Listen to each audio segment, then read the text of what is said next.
Today, we are going to see the identical particle part 2.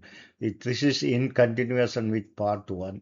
In part 1, we have seen about fermion and boson and Faraday operators. Here, we are going to see the identical particle, particularly the exchange degeneracy. That is psi sub S. This S indicates symmetric.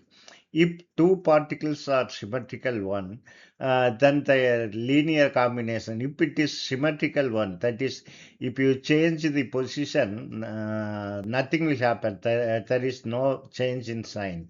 So that superposition of the wave function is 1 over square root of 2 psi A, which is at R1, particle P at R2. Here particle A is at R2 because we are interchanging the particle.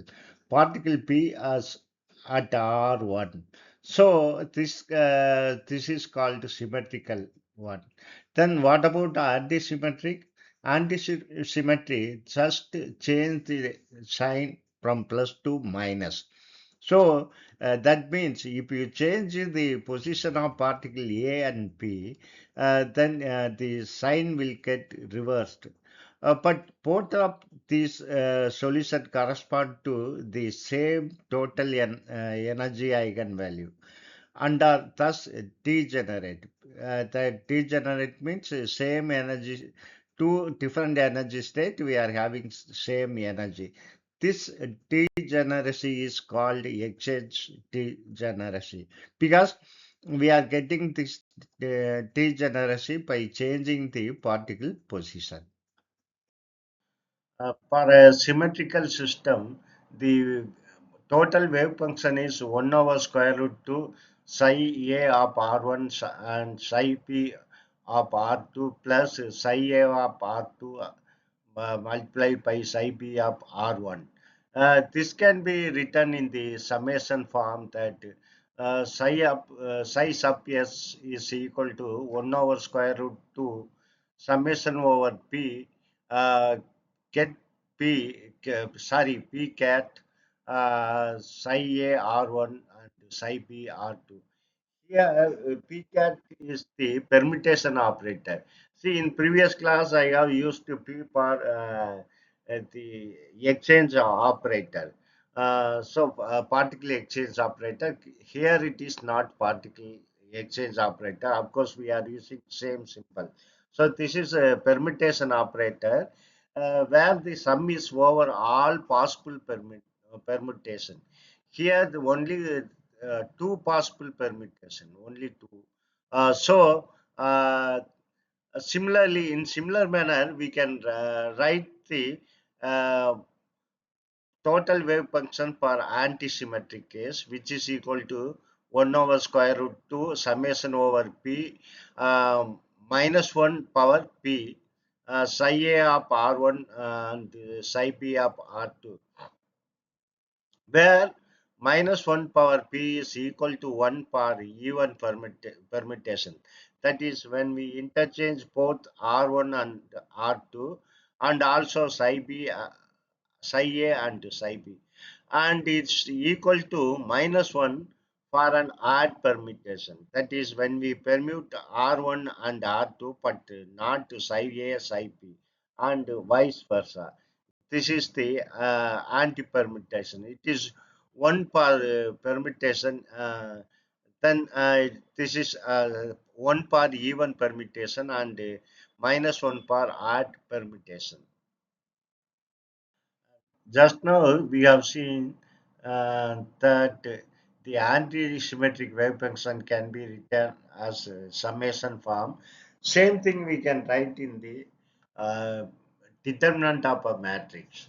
Here psi sub A, that is total wave function anti-symmetric case, is equal to 1 over square root of n factorial. Here we have taken two particle system. So this 2 factorial is 2. Then determinant of the first column is for particle A and the second column is particle P. and first row is for particle A, second row is for particle P, and first column is for coordinate system R1, and the second column is for coordinate system R2. Now, this since n factorial is 2, we can write like this. Now you can this determinant of this one is psi sub a r1 multiplied by psi p r2 minus psi sub a r2 psi p r1. So we can write this in the matrix form like this. This determinant, we are seeing the determinant. This determinant is called the Slater determinant, where we got automatically the negative sign. We will understand in still in better way when we are dealing with the three particle system. And now we will see for three particle system.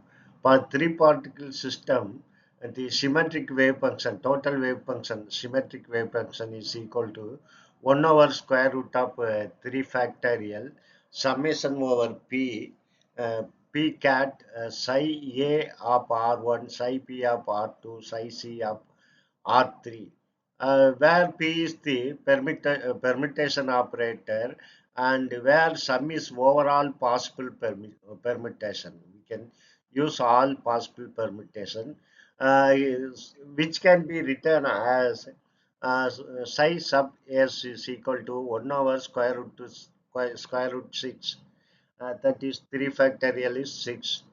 Uh, then psi 1 2 3 plus psi 1 3 2 like this will go like this. See here first two term you take it. Psi 1 2 and 3 here 2 and 3 will get exchanged. So this will become 3 and 2. Similarly here, psi 2, 3, 1 is a cyclic. So 3 and 1 will get interchanged. So psi 2, 1, 3. 3, 1 will become 1, 3. Similarly, psi 3, 1, 2. 1 and 2 interchanged. We are exchanging 1 and 2. So 2, 1 will come. Here, psi, capital psi 1, 2, 3 is equal to psi A of R1 and psi P of R2, psi C of R3. So this is the meaning. I have written this in a simple notation in order to make it very simple. Say, for example, you take this one, third term, then it is equivalent to psi A R2 and psi B R3 and psi C R1. In that way it will go. So it's a simple way of writing things. Uh, then we will see what about the anti-cyclic wave function. For anti-symmetry case, we will use like two particle problem. We will use for three particle the Slater determinant. You know, just now I have explained what is a Slater determinant. So the anti-symmetric wave function is equal to 1 over square root of 3 factorial and the determinant of this matrix. Here, the first row is for particle A, second row is for particle P, third row is for particle C. In order to make things simple, I used R1 as simply 1, R2 as simply 2, R3 as simply 3. So the first column is for R1, second column is for R2, third column is for R3. So this is if you find the determinant, what you will do, you take psi A1, then psi B 2, psi C 3. So that is the first term, this one. Then next psi A1 matrix multiplication determinant, you want to find the determinant.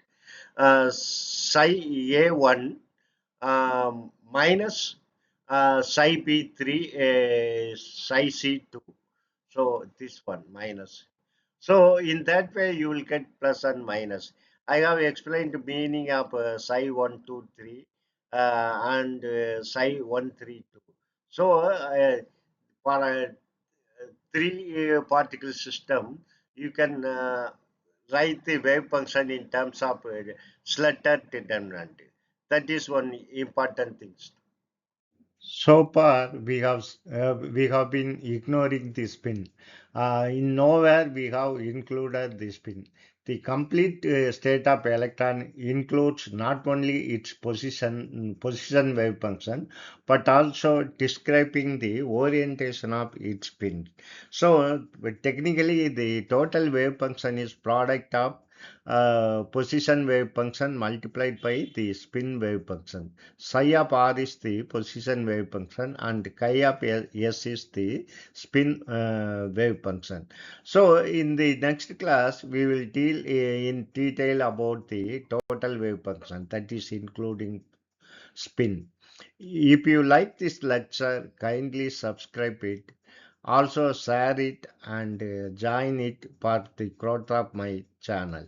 Thank you very much for supporting my videos. Uh, Thank you very much.